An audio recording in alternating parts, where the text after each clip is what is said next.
Welcome back to the Scarlet Faithful podcast. I'm Aaron Brightman. As always, this episode is brought to you by Knights of the Raritan, the Rutgers NIL Collective. Click on the link in the description of this episode to join their free newsletter. They talk about all the activities and promotions and events they have going on, as well as coverage of Rutgers athletics. Most importantly, become a member to help with NIL for Rutgers student athletes.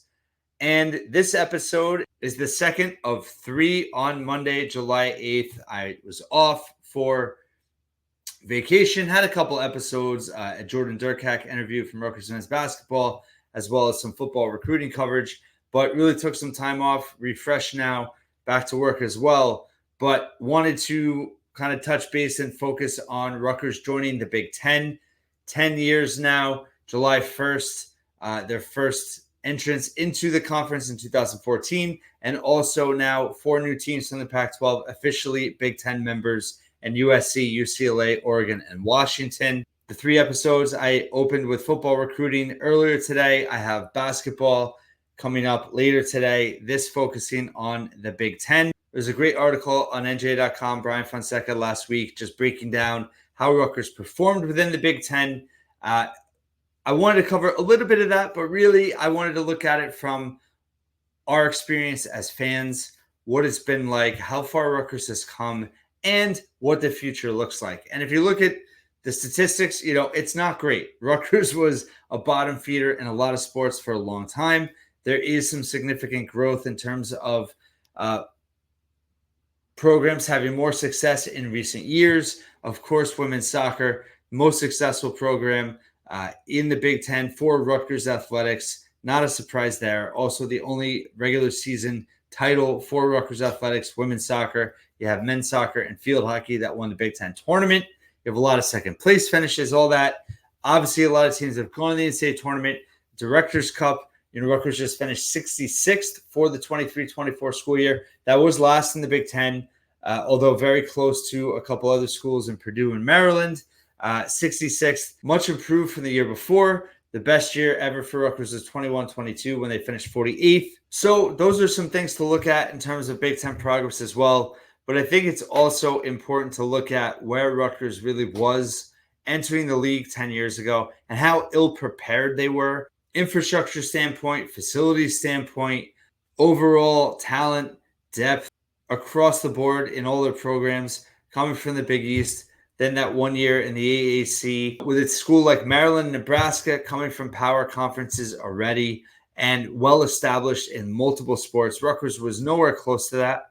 And I did an episode, it was around Thanksgiving, and I still believe this and wanted to promote this again, is that Tim Pernetti, the athletic director at the time for Rutgers, he deserves to be fully honored. I hope now with the 10-year anniversary, Rutgers does something for Tim Pernetti. I'll say it again. The work that he did to get Rutgers in the Big Ten. Of course, football becoming very good in the late first decade of the 2000s. Greg Schiano deserves a ton of credit. I know that the late athletic director, Bob Mulcahy, worked on stuff. There's a ton of people at Rutgers that worked on stuff. But to me, Tim Pernetti certainly should be honored by Rutgers in this 10-year anniversary year. But I think another thing that gets kind of forgotten about is that I truly believe no matter how great work all those people did, if Jim Delaney, the commissioner at the time of the Big Ten, wasn't from New Jersey and was from the Midwest, I don't know if Rutgers ultimately ever ends up in the Big Ten. I think that's something that maybe is underappreciated or maybe just forgotten about a little bit. But where Rutgers was to get into the Big Ten at the time, I think all the negative things that happened to Rutgers over the years, we built up some RU screw equity to have the biggest and best thing ever happen to arguably the school as a whole, as an institution, but certainly from an athletic standpoint to enter the Big Ten. We know the impact that it's having from an academic standpoint, research-wise as well. That doesn't get talked about nearly enough. Rutgers getting into the Big Ten changed the future of Rutgers as a whole and the athletic department. And I don't think we're even close to seeing the fruits of that labor in terms of that first decade. There's lots of positive signs. Pat Hobbs coming in has done a very good job in the bulk of that 10 years, right? Getting hired in late 2016, inheriting a mess from former AD Julie Herman. And Rutgers, from a facility standpoint, from an infrastructure standpoint, in terms of how they're performing academically and the progress they're making on the field in a lot of programs. Certainly a lot of reasons to be excited. And you enter now 10 years in the Big Ten, football and men's basketball, your two signature programs potentially about to embark on special seasons. We all hope that certainly shows progress in terms of just having that expectation. That's progress. The Olympic sports, you've seen growth there. I mean, track and field, you just had Chloe Timberg win a national title. You had Anthony Ashall and Nick Soriano win national titles with Rutgers Wrestling. Rutgers Wrestling back on the rise, I think, going into next season.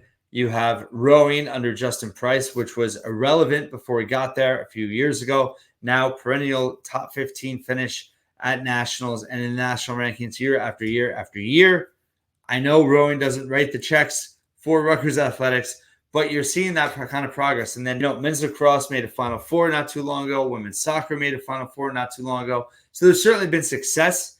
But from a Rutgers fandom standpoint, being in the Big Ten has certainly helped recruiting across the board. NIL now changing things recruiting-wise. We'll see what happens with the NCAA ruling and the House ruling. Basically, every power program has $22 million to spend on the student athletes. How that gets spent and broken up remains to be seen. But there's a lot of reasons to see how the Big Ten has benefited. And yeah, I'll mention Stuart Mandel's ridiculous article last year and saying how Rutgers was the worst expansion move, which makes no sense because the Big Ten has experienced great wealth from Rutgers and Maryland coming to the Big Ten from a media rights perspective. Now you see the largest media rights contract ever with this latest contract. They're adding 4 schools now. I mean, Rutgers was a key player in all of that happening. Whether you like it or not, whether you think they deserve to be or not, it doesn't matter. It's reality. And now you're seeing Rutgers benefit as a whole. And I think this next decade, you're really going to see significant progress on the field, on the pitch, on the court, in the arena, in the stadium, whatever you want to say. I think you're going to see Rutgers take another leap. From that first 5 years in the Big Ten to the second 5 years in the Big Ten, Rutgers has gotten better and established themselves across many sports. And now I think in this next decade, and football and men's basketball potentially poised to take a serious step forward. That would be massive, not only for those programs, but for the athletics department as a whole. Obviously, your 2 revenue-generating programs, national perception standpoint, but just the progress that Rutgers has made in the Big Ten from when they came in to now, the way Rutgers is respected by many other Big Ten fan bases, not everyone, and still working on national perception in a lot of ways. Major progress overall. And I think, and obviously I'm biased, but Rutgers has more or less been accepted as a Big Ten member, I think, by other Big Ten fan bases. I think that's true. And obviously, success helps bring that. And I think more success will come in the future. And just from a fan perspective, as I get older, I try to get more perspective. And I will say that negative fans do kind of grind my gears sometimes. And again, I've talked about this. I did an episode maybe a couple of weeks ago talking about my own journey as a fan and also why I think it's critical for fans to be critical of athletic departments and their programs, that leads to growth, right? And that leads to positive change. Well, I do get frustrated when I find that certain fans panic or get extremely negative when I think that it's kind of premature and not necessarily cause for that. And I will speak on a recent experience. It was online and it had to do with men's basketball with obviously Dylan Harper having an elective procedure and now Tyson Acuff out with a broken foot. And this fan was saying, see, I told you, and, aren't you worried? And why aren't you more worried? And all this stuff. And again, it's June, now July. For these things to happen is the best time for it to happen. And we're a long way away. And this goes for all sports, football, everything. It's not a straight line up. There's going to be setbacks. There's going to be obstacles. There's going to be things that happen. As a fan base, I hope that we go into this year with some thick skin and know that there's going to be some rocky moments. But overall, the ceiling for both of those programs in particular is high. And not to give up hope at the first sign of adversity, But going back to this particular fan, I kind of got on them a little bit. And the response really kind of made me think and take a step back. And he said, listen, I've been a fan of this program for decades. I'm getting up there in age. And this is kind of paraphrasing what he said. And basically, this might be my last chance to see Rutgers men's basketball be a true winner and make a real run in March Madness. And again, paraphrasing, but that was the overall gist of what this person was saying. And that, honestly, that I respected that 100%. And that hit me like a ton of bricks. And I realized, as I am a fortunate fan of the Rutgers fan base that has a platform and gets to talk about these things, is that is something that I think is important to recognize. And it's easy to get on some fans that, get very nervous or very concerned or panicky even. But from that lens, if you think about it, I mean, as Rutgers fans, the older you are, the more you've lived through, the more pain, the more adversity, the more scandal. And I'm certainly getting up there, and I have the white beard to prove it. But in terms of that perspective, that really hit me. And it's true. I mean, there's a lot of expectations. There's a lot of hope on this season for both football and men's basketball. But I put that also on expectations and hopes and dreams of Rutgers as a whole in the Big Ten moving forward. They have a seat at the table. If the power conferences change and we're down to 2 power leagues, Rutgers is in that Big Ten. I know there's some concern about maybe the top teams will branch off and the richest schools will branch off into some other kind of power league for football. But the bottom line is the Big Ten is not disbanding. The Big Ten is going to be there for the long haul. The research part of it, like I talked about, is so strong, generates millions and millions and millions and millions of revenue for all the member schools. And there's so many distinguished institutions, and Rutgers is right up at the top in terms of their research and all the breakthroughs that they have and everything that's going on and the benefits of that for the school. From an athletic standpoint, I think we haven't even scratched the surface of the benefit of being a Big Ten member means for Rutgers. Expectations should be high. And in terms of recruiting, in terms of success on the field, obviously academic standards, all that should be sky high for Rutgers in this next decade. And as fans, young fans, old fans, what have you, every opportunity is precious. And that's what makes us fans, right? And that's what makes us different from obviously coaches, players, administrators. They all have to keep their eye on the ball, and they're focused on being as productive and successful day after day after day. As fans, we can step back and we have context, we have perspective, and we know what this means to us and to the entire fan base in terms of opportunity. And that's what Rutgers has upon it now. And that's why these next 10 years are so crucial to moving things forward and really having the opportunity across multiple sports to ascend to top half, top third programs within their respective sports. I truly believe that, based on recruiting grounds, based on resources now, based on facilities, based on coaches in place, Rutgers can really make a leap here in these upcoming years. And this 10-year remembrance, right, of being in the league.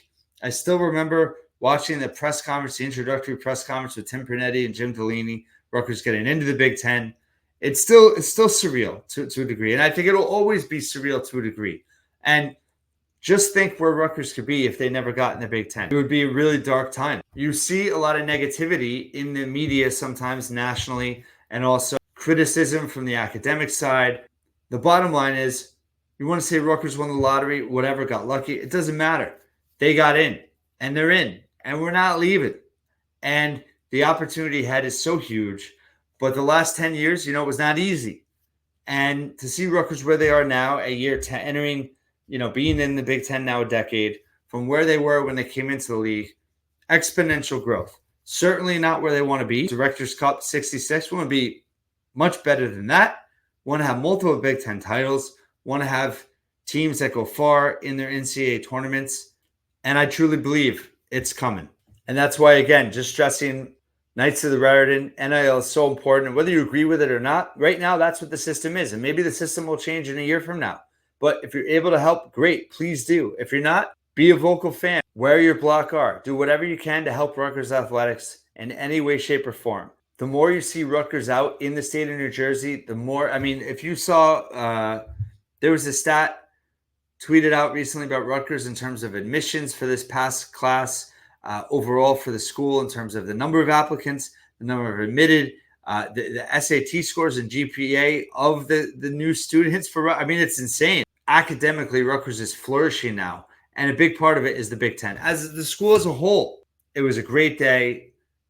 It was such a huge accomplishment to get in the Big Ten. And although Rutgers hasn't performed at the level we all hope they ultimately will athletically, better days are certainly coming.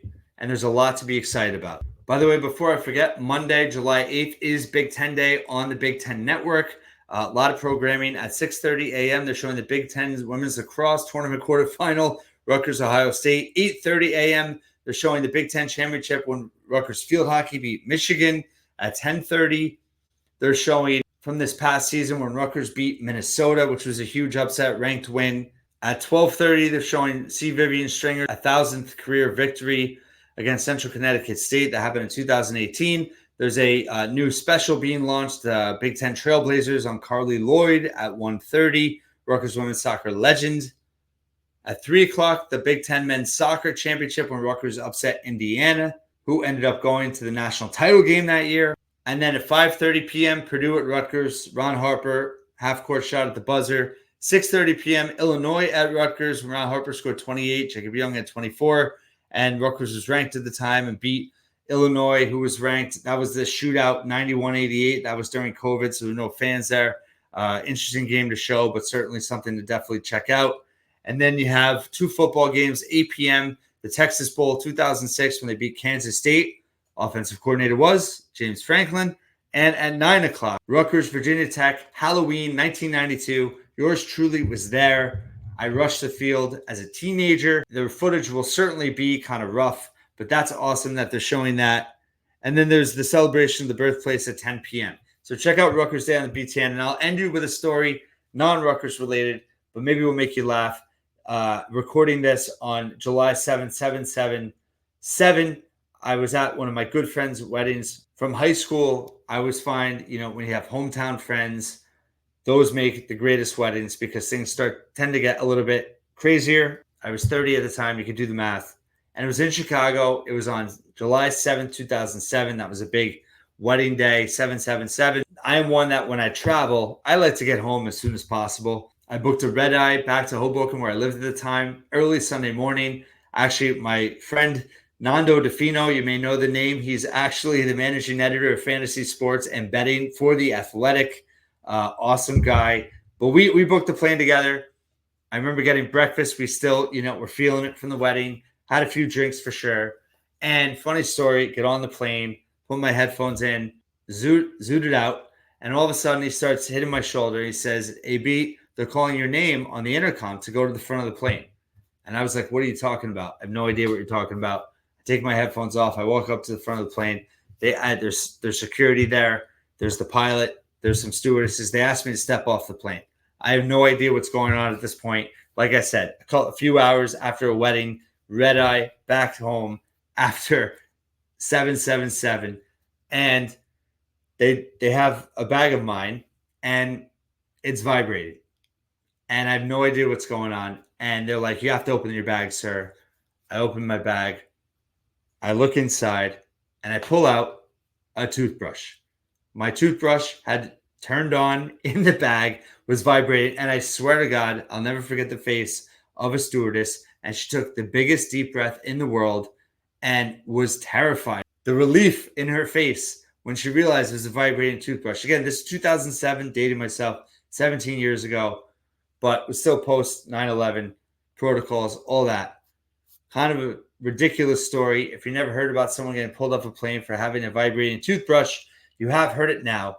But my point in telling that story, not only for an interlude and kind of funny story about myself, when it comes to Rutgers athletics, when it comes to being in the Big Ten, you never know what to expect. Sometimes you think the worst, and sometimes, as Rutgers fans, we're so prone to thinking the worst and dread what's going to happen. And sometimes, you know what? Good things happen. Instead of the worst case scenario, you get a laugh out of it and you get a vibrating toothbrush. Rutgers athletics is poised for more success in the decade to come.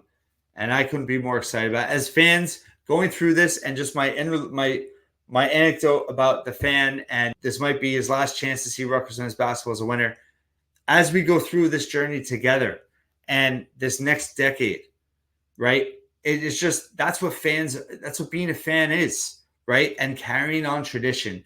And if you're a legacy in terms of your father went to Rutgers, his father went to Rutgers, your mom went to Rutgers, her mom went to Rutgers, your sons and daughters are going to Rutgers. That's what being a fan, when you can have that part of your family and then you pass that down, and then when people pass and you can still have that bond with them when those teams have success after they're gone, that's priceless. That's what it's all about. And this next decade moving forward, I hope a lot of Rutgers fans, a lot of Rutgers alumni, a lot of Rutgers families have a lot to celebrate with each other and with those loved ones that are no longer with them. And that, to me, that's a way to look at this going forward. Is that's why everything is just so. That's why we care, right? That's why we care. We love Rutgers, and we're so excited about the future. And now that we're a decade in the Big Ten, a lot of progress is made, and we were staring down a barrel. I mean, Rutgers athletics was on the cusp of being permanently relegated forever.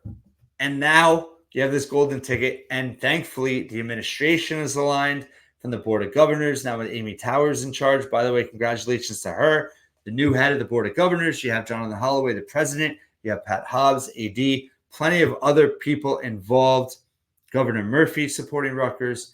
And now Rutgers is poised to have more and more success overall as an institution, as an athletic department in this next decade. Couldn't be more excited about it. And I hope you go through that journey with me here at the Scarlet Faithful Podcast.